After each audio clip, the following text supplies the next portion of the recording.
আসসালামু আলাইকুম। প্রিয় দর্শক, অন্য মঞ্চের আলাপচারিতায় আপনাদের সকলকে আমন্ত্রণ জানাচ্ছি। প্রিয় বন্ধুরা, প্রীতি, সালাম এবং শুভেচ্ছা নেবেন। যুদ্ধ অপরাধী গোলাম আজম, যিনি 1971 সালের মুক্তিযুদ্ধে বাংলাদেশের বিরোধিতা করেছিল, তার ছেলে যে আমাদের পারলে জাতীয় সঙ্গীত বদলায় দেয়, নানান কাহিনী করে, ওদিকে আর্মিটাকে ধ্বংসের একটা এজেন্ডা নিয়ে নামছে, সেই ব্রিগেডিয়ার বরখাস্তকৃত আজমি, আব্দুল্লাহ আল আমান আজমি, তিনি প্রেস ক্লাবের এক বক্তৃতায় এটা বলছেন। তাও বলছেন এই 2 তারিখে, 2রা ডিসেম্বর, যেদিন বিডিআর এর কমিশন, ফজলু কমিশন যেদিন বিডিআর হত্যাকাণ্ড নিয়ে একটা ভুয়া কমিশনের রিপোর্ট জমা দিয়েছে। এবং দেখেন, কমিশনেও ভারতকে ব্লেম করেছে। আবার এই যুদ্ধ অপরাধীর ছেলে, যে যার বাপ বাংলাদেশ চায় নাই, এবং বাংলাদেশ স্বাধীন হওয়ার পরেও তার বাপ কিন্তু বাংলাদেশে আসতো না, এবং বাংলাদেশের বাইরে বিভিন্ন দেশে যে সে তখন পাকিস্তানের কনফেডারেশন গড়ার জন্য চেষ্টা করেছেন। এটা আপনারা গুগল করলে পাবেন, মিডিয়ায় পাবেন। তো সেই যুদ্ধ অপরাধীর ছেলে এখন নসিহত দিচ্ছে যে বাংলাদেশের শান্তি হবে না যদি ভারতকে তারা না ভাঙতে পারে।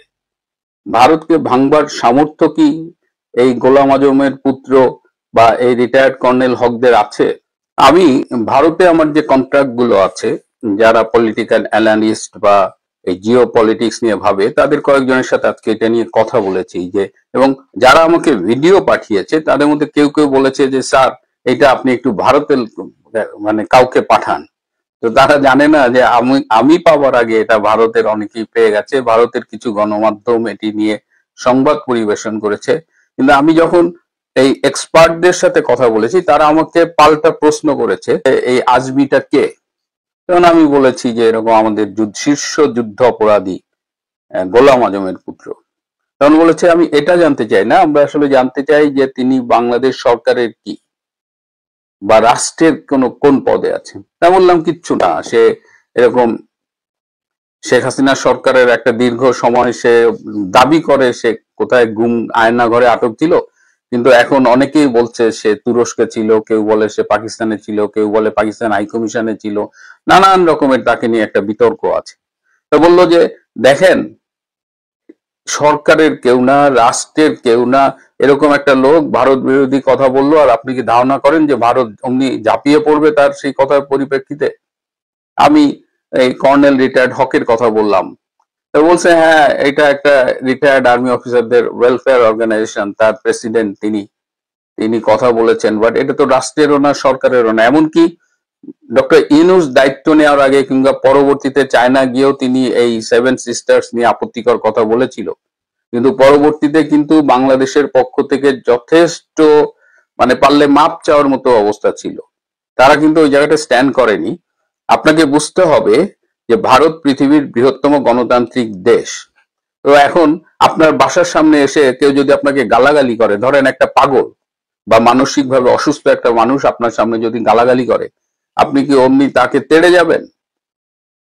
সুতরাং ভারত কি করতে হবে না করতে হবে এগুলো ভারত জানে। ভারত তার নিজস্ব স্ট্র্যাটেজি ঠিক করছে। এবং তিনি আমাকে আরো জানিয়ে রাখলেন যে এই যে শিলিগুড়ি, আমাদের নওগাঁর কাছাকাছি এরকম এই এই অঞ্চলে ভারতের 3টা সেনা বেজ, আর্মি বেজ তারা স্থাপন করেছে, এবং তারা একটা মিলিটারি স্ট্র্যাটেজি ফাইনাল করে রেখেছে। কিন্তু তার মানে এই না যে ভারত বাংলাদেশ থেকে কেউ কিছু বললো আর অমনি ভারত একটা অ্যাকশনে চলে যাবে। সুতরাং এবার আমি বলি, যারা আমাকে এই ভিডিওটা পাঠিয়েছেন এবং যারা মনে করেছেন যে ভারত শুড রিঅ্যাক্ট ইমিডিয়েটলি, এখানে মনে হয় যে এর মধ্য দিয়ে আপনাদের প্রশ্নের উত্তর বা আপনাদের কনসার্নের আপনার উত্তরটা বোধহয় পেয়ে গেছেন।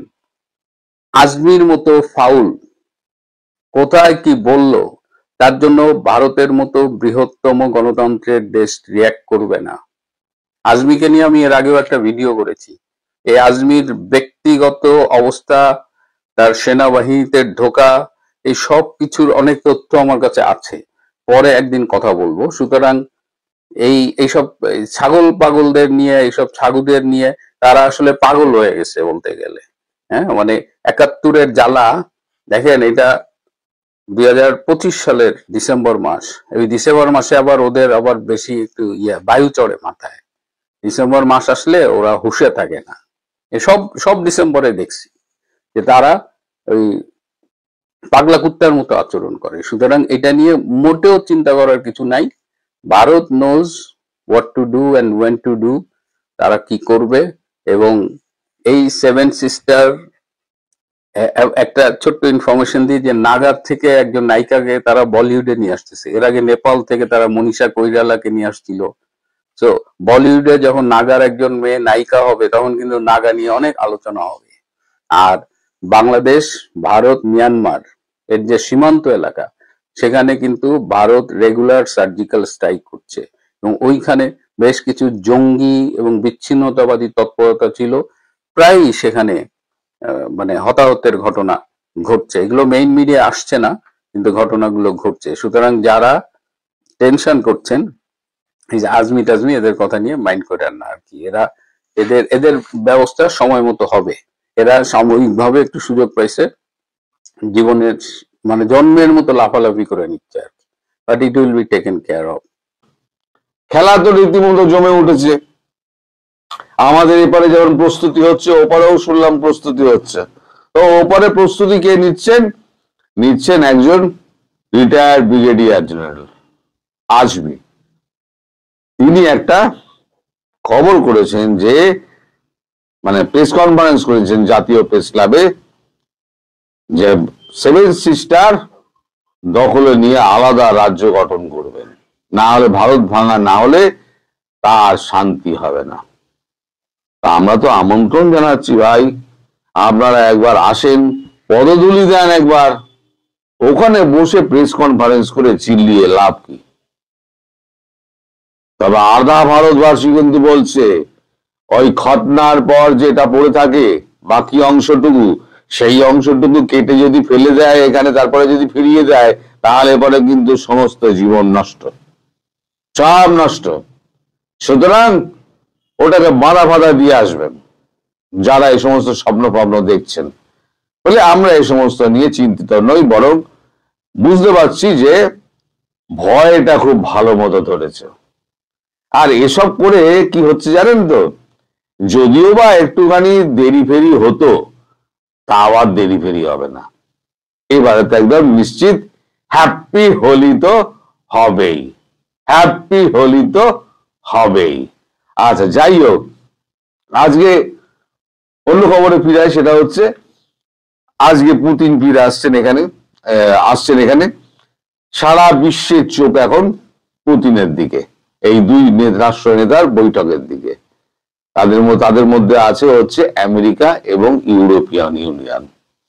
ইউরোপিয়ান ইউনিয়ন চাইছে যুদ্ধ বন্ধ করতে, রাশিয়াও চাইছে যুদ্ধ বন্ধ করতে, কিন্তু রাশিয়ার দাবি এবং ইউরোপিয়ান ইউনিয়নের দাবি আর ইউক্রেনের দাবি দুটোতে মিলছে না।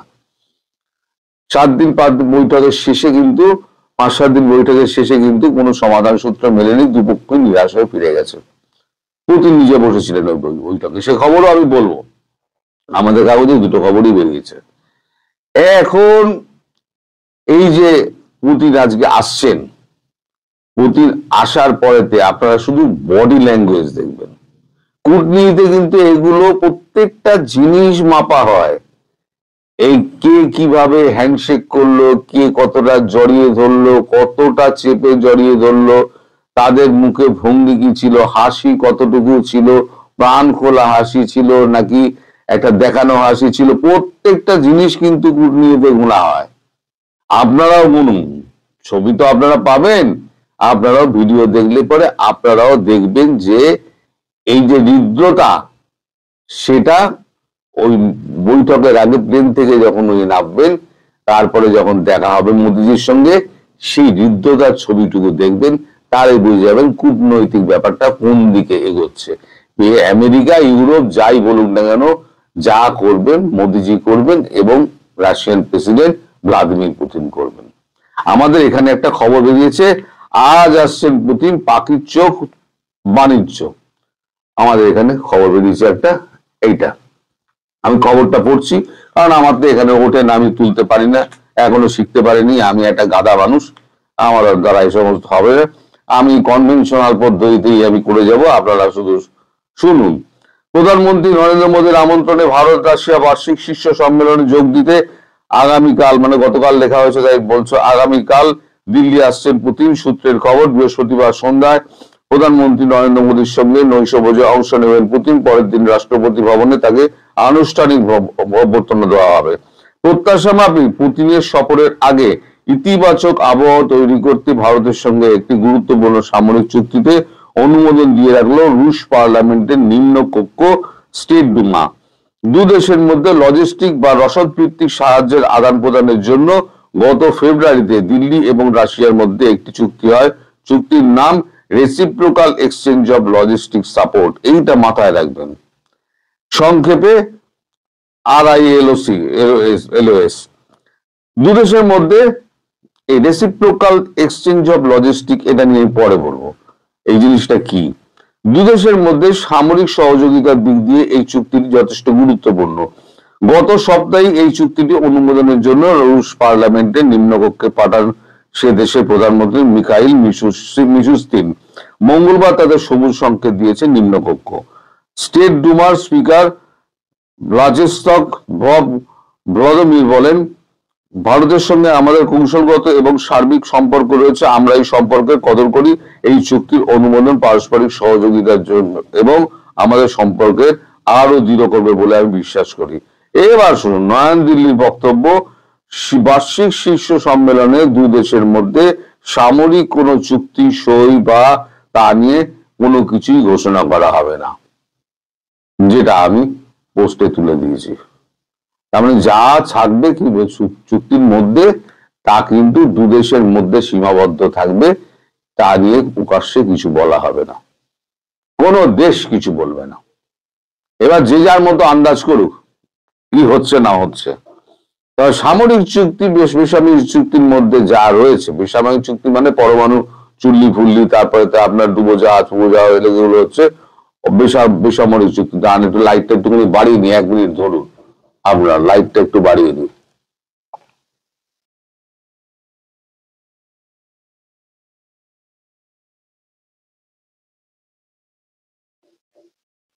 হ্যাঁ, তো সামরিক বেসামরিক চুক্তি যেগুলো আছে সেগুলো মধ্যে যেটা আছে একটা ছোট অংশ শুনতে পেলাম, সেটা হচ্ছে বাংলাদেশ ইস্যু। বাংলাদেশ ইস্যু এখানে একটা বড় জায়গা পাবে ইউক্রেনের পাশাপাশি, কারণ রাশিয়াও চাইছে ইউক্রেন যুদ্ধে একটা সমাধানে পৌঁছাক। সেখানে যখন জেলেনস্কি যখন মানে রাজি হয়েছে মোদিজির মধ্যস্থতা নিয়ে কথা বলতে, তখন পরে পুতিন নিশ্চয়ই এই সুযোগটা নেবেন এবং মোদিজিও চাইবেন এখানে একটা শান্তি স্থাপন হোক, যাতে রাশিয়া অন্যদিকে মাথা দিতে পারে। এই যুদ্ধ 4 বছর ধরে চলা যুদ্ধ রাশিয়াকে তো ব্যস্ত করে রেখেছে। রাশিয়া তো পয়সাও ধ্বংস করছে, ইউক্রেন তো কিছু নেই। এদিকে ইউরোপিয়ান ইউনিয়ন চেঁচাচ্ছে যুদ্ধ বন্ধ করে, যুদ্ধ বন্ধ করে, যুদ্ধ না বন্ধ করছে না, তোমাদের দোষ অমুক দোষ তমুক দোষ। ভাই গাছে তুলেছিল কে? মই দিয়ে জেলেনস্কি গাছে তুলেছিল কে? ন্যাটো যোগ দাও, আমরা অর্থ সাহায্য করবো। এখন অর্থে টান পড়ে গেছে, এখন অর্থে টান পড়ে গেছে বলে, আর ইউক্রেনে এখন লড়ার মতো সৈনিক নেই বলে এখন তোমরা পিছু হচ্ছো।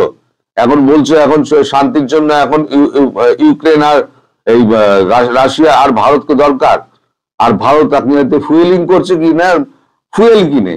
আরে ফুয়েলটা ভারত কিনছে, কিনে সেই ফুয়েল তোরা নিচ্ছিস কেন?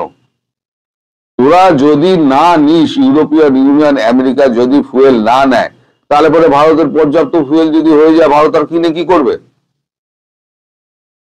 কোটি কোটি ব্যারেল কি সে সংরক্ষণ করে রেখে দেবে? তার থেকে তো যখন দরকার হবে তখন কিনে নেবে। আর তোমরা ফুয়েলটাও নেবে, আবার ফুয়েলিং এর জন্য ভারতকে আবার দায়ীও করবে। ভারী অদ্ভুত ব্যাপার। নিজেদের ক্যাপাসিটি নেই, অনেকটা বাংলাদেশের মতো, একদম বাংলাদেশের মতো। সারা পৃথিবীতে বাংলাদেশ এক নয়। এই গোলাম আজমের পুত্রের মতো অনেক কিন্তু গোলাম আজমের পুত্র সারা বিশ্বে ছড়িয়ে আছে, সে ইউরোপ বলুন, আমেরিকা বলুন, ব্রিটেন বলুন, সর্বত্র। আর একটা খবর যেটা পেয়েছি তার তলাতেই রুশ আমেরিকা বৈঠক ব্যর্থ, এই একটা খবর, এটা পড়ছি দর্শক। ইউক্রেন যুদ্ধে কিভাবে ইতি টানা যায় তা নিয়ে রুশ প্রেসিডেন্ট ভ্লাদিমির পুতিনের সঙ্গে বৈঠকে বলেছিলেন আমেরিকার শীর্ষস্থানীয় কর্তারা। গত 5 ঘন্টা ধরে আলোচনা চললো, কিন্তু শেষমেশ খালি হাতেই ফিরতে হলো সকলকে, নিষ্পত্তি হলো না।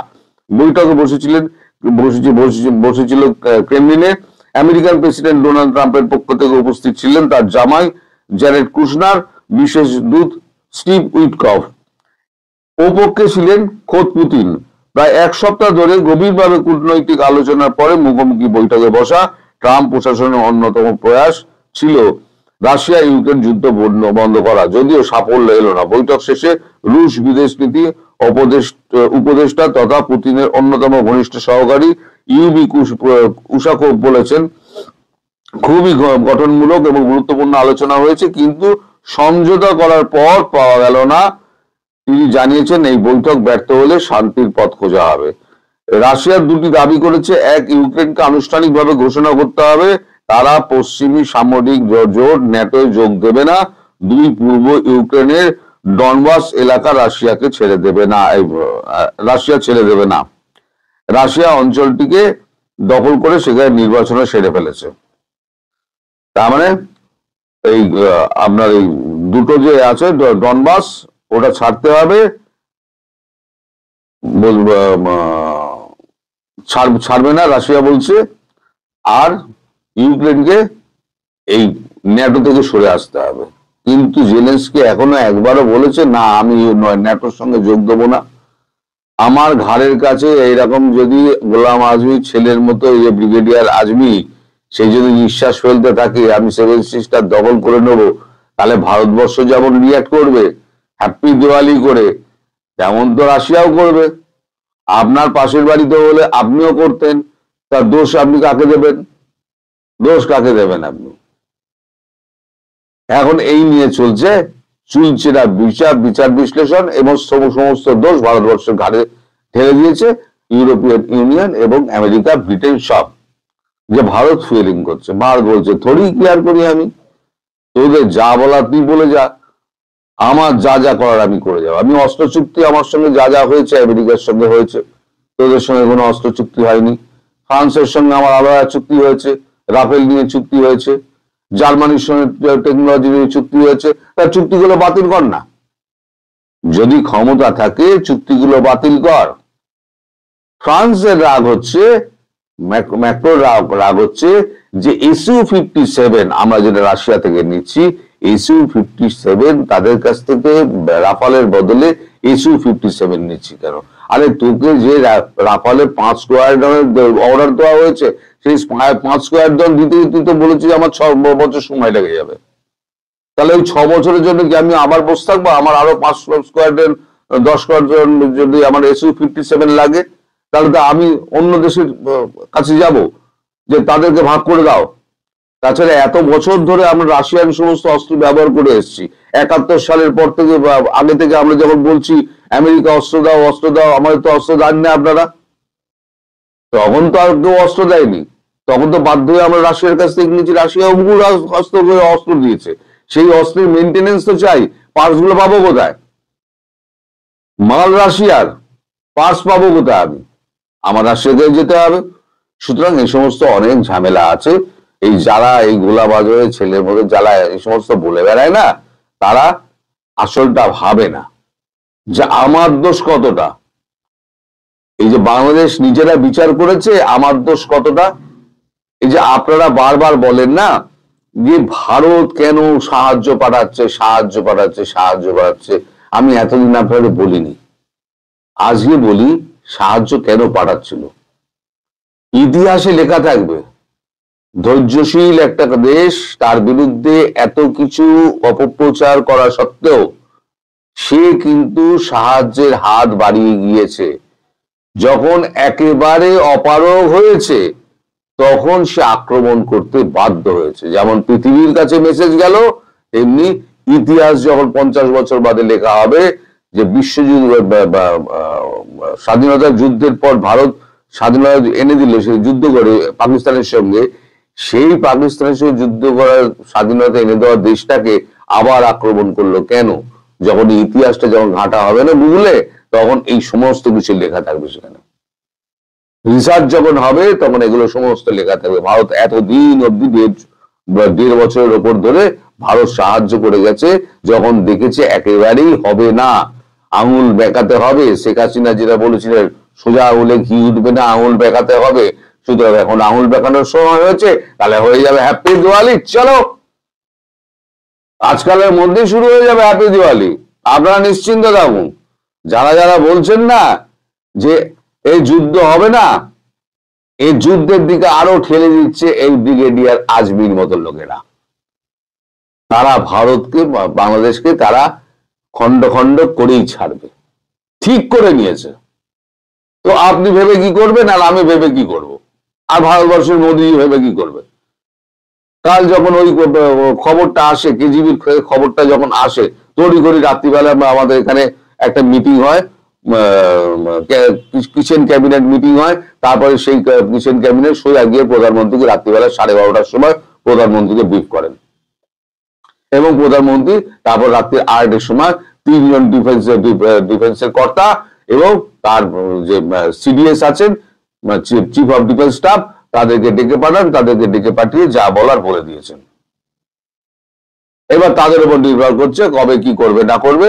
এবার আপনারা শুধু ওয়েট করুন। হ্যাপি দিওয়ালি তো হবে বলেছি অনেক আগে, অনেকে বলেছে হ্যাপি দিওয়ালি হবে না, ভারত মারবে না, ভারত মারবে না, ভারত মারবে না। আমি বলেছিলাম ভারত মারবে, আমি বলেছিলাম পাকিস্তানকে ভারত মারবে, এবার বলছি বাংলাদেশকে ভারত মেরে খন্ড খন্ড করে দেবে, এবং ব্রহ্মস্ত্র অন্তত একটা মারবে, আমার কথা অনুযায়ী একটা তো মারবে, মেরে ওখানে একটা হ্রদ করে দেবে, যেখানে আপনারা ইলিশ মাছ চাষ করবেন আর ধরবেন আর খাবেন, মালপত্র আর কোনো কিছু পাবেন না। অন্তত মানে চাল ডাল তেল নুনের আশা ছেড়ে দিন, দুর্ভিক্ষ আপনাদের দেশে কিন্তু হানা মারছে, শুধু সময়ের অপেক্ষা। সবাই ভালো যেন নিঃশ্বাস আটকে রাখা এক অস্বস্তিকর অপেক্ষার মধ্যে আছে। রাষ্ট্রযন্ত্র, রাজনৈতিক দল, প্রশাসন, মিডিয়া সবাই যেন একই প্রশ্নে স্থির হয়ে তাকিয়ে আছে মাত্র একটি দিকেই, বেগম খালেদা জিয়া কেমন আছেন। একজন অসুস্থ মানুষকে ঘিরে কেন পুরো দেশের মনোযোগ এমনভাবে কেন্দ্রীভূত হয়ে গেল, এই প্রশ্নটাই আসলে আমাদের সময়ের একটি গভীর রাজনৈতিক বাস্তবতাকে উন্মোচিত করে।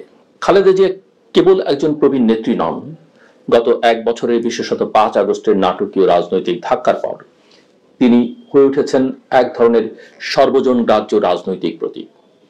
বিভক্ত সমাজে যেখানে বিশ্বাসের ঘাটতি প্রকট, সেখানে তার ব্যক্তিত্ব অনেক রাজনীতিকের উপর আরোপিত পক্ষপাতদুষ্ট ধারণার ঊর্ধ্বে উঠে গেছে। আওয়ামী লীগ ক্ষমতাচ্যুত হওয়ার পর রাজনীতির যে নতুন মানচিত্র তৈরি হয়েছে, তাতে প্রকৃতপক্ষে কোনো সর্বজন স্বীকৃত অভিভাবকের শূন্যতা তৈরি হয়েছিল, আর সেই শূন্যতাই অনেকের চোখে অনিচ্ছাকৃতভাবেই পূরণ করেছেন খালেদা জিয়ার এবং তার উপস্থিতি।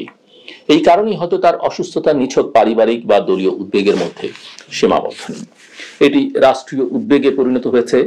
নির্বাচন কমিশনের তফসিল ঘোষণার দ্বার প্রান্তে দাঁড়িয়ে থাকা দেশটিতে রাজনৈতিক পরিবেশ এমনিতেই টানটান। মাঠে সহিংসতার মাত্রা কম থাকলেও ভেতরে ভেতরে রয়েছে অনিশ্চয়তার চাপ। এই সময়ে খালেদা জিয়ার অসুস্থতা যেন পুরো প্রক্রিয়াটাকেই আরো ভঙ্গুর করে তুলেছে। বিএনপির প্রার্থী বাছাই, আসন সমঝোতা, প্রচারণার গতি সবকিছুতেই এক ধরনের স্থবিরতা নেমে এসছে। তৃণমূল থেকে কেন্দ্র সব স্তরে রাজনৈতিক নেতাদের মধ্যে যে বিচলিত দুর্বলতা চোখে পড়ছে, তা সরাসরি যুক্ত হয়েছে তার শারীরিক অবস্থার সঙ্গে। এটা কেবল বিএনপির ক্ষেত্রেই নয়, অন্যান্য রাজনৈতিক দলও বুঝতে পারছে বর্তমান বাস্তবতায় নির্বাচনকে গ্রহণযোগ্য ও স্থিতিশীল করতে একটি নৈতিক ও মানসিক ভারসাম্য প্রয়োজন, যার গুরুত্ব দলীয় সীমার বাইরে বিস্তৃত। খালেদা জিয়া সেই ভারসাম্যের অন্যতম ভিত্তি হয়ে দাঁড়িয়েছেন। তার অসুস্থতা মানে সেই ভিত্তির টলমল করে ওঠা। এই পরিস্থিতিতে রাষ্ট্রের আচরণও লক্ষণীয়ভাবে ভিন্ন রকম হয়েছে। নিরাপত্তা নিশ্চিত করা, এয়ার অ্যাম্বুলেন্স ব্যবস্থার দ্রুত আয়োজন, প্রধান উপদেষ্টা সহ দায়িত্বশীল ব্যক্তিদের হাসপাতালে যাওয়া, এই সব কিছুর মধ্যেই একটি বার্তা সুস্পষ্ট।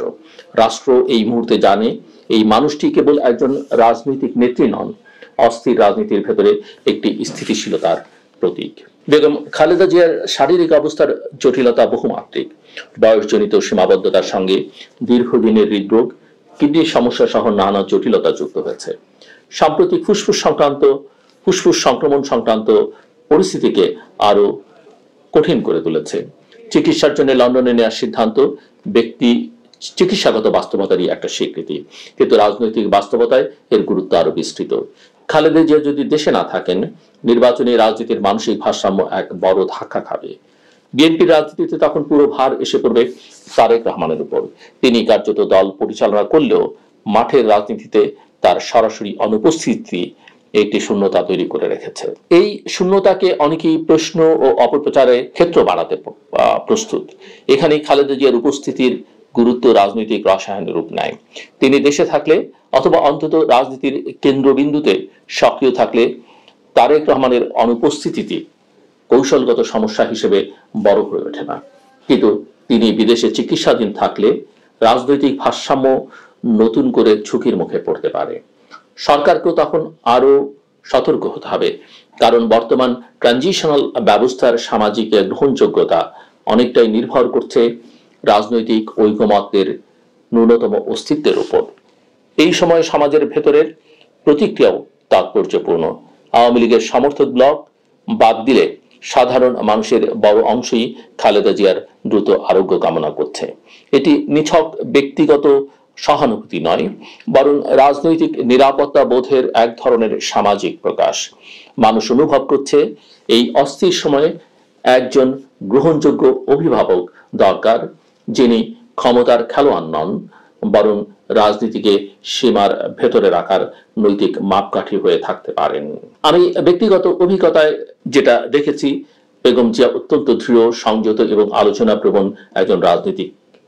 তিনি কখনোই তাৎক্ষণিক আবেগ দিয়ে সিদ্ধান্ত নিতেন না। প্রতিটি বিষয়ে ছিল ভারসাম্যপূর্ণ বিচারবোধ। তিনি একজন দায়িত্বশীল নেত্রী এবং তার প্রতিমাটা বাংলাদেশের মানুষের কাছে সেরকমই, যিনি রাজনীতিকে কেবল ক্ষমতার প্রতিযোগিতা নয়, রাষ্ট্রচিন্তার পরিসর হিসেবেই দেখতেন। আর সেই মানুষের জীবনের সংকট একটি জাতির রাজনৈতিক সংকটের সঙ্গে জড়িয়ে পড়েছে। এটি আমাদের সময়ের এক অদ্ভুত মাফ করবেন এটি আমাদের সময়ের এক অদ্ভুত বৈশিষ্ট্য। ব্যক্তির স্বাস্থ্য ও রাষ্ট্রের ভবিষ্যৎ এতটা গেঁথে যাওয়ার নজির সচরাচর দেখা যায় না, কিন্তু বাংলাদেশ এখন ঠিক সেই জায়গাতেই দাঁড়িয়ে আছে। এই মুহূর্তে বেগম খালেদা জিয়ার আরোগ্য কেবল মানসিক প্রার্থনার বিষয় নয়, এটি রাজনৈতিক স্থিতিশীলতারও শর্ত হয়ে দাঁড়িয়েছে। একটি নির্বাচনের সুষ্ঠু পরিবেশ, রাজনৈতিক দলগুলোর সংযম, প্রশাসনিক স্বস্তি, সবকিছুর অদৃশ্য এক সুতো যেন জড়িয়ে আছে তার সুস্থতার সঙ্গে। তিনি সুস্থ থাকলে তার উপস্থিতি রাজনীতিতে এক ধরনের স্বস্তি তৈরি করে, উত্তেজনার মাত্রা কমায়, অনিশ্চয়তার গুঞ্জন দমিয়ে রাখে। আমাদের সমাজ এই সময়ে অত্যন্ত সংকটপূর্ণ রূপান্তরের ভেতর দিয়ে যাচ্ছে। পুরনো ক্ষমতার বলয় ভেঙে নতুন বাস্তবতা তৈরি হচ্ছে, কিন্তু সেই বাস্তবতার ভিত্তি এখনো নড়বড়ে। এই প্রক্রিয়ায় খালেদা জিয়ার মতো অভিজ্ঞ, গ্রহণযোগ্য ও দৃঢ় এক রাজনীতিকের উপস্থিতি কেবল রাজনৈতিক প্রয়োজন নয়, এটি এক ধরনের রাষ্ট্রীয় আশ্বাস। এই আশ্বাসেই আজ দেশ অপেক্ষা করছে। রাজনীতি থমকে আছে এক নিঃশ্বাস ধরে রাখা নীরবতায়। সবাই যেন তাকিয়ে আছে একটি খবরের দিকে, উনি এখন কেমন আছেন।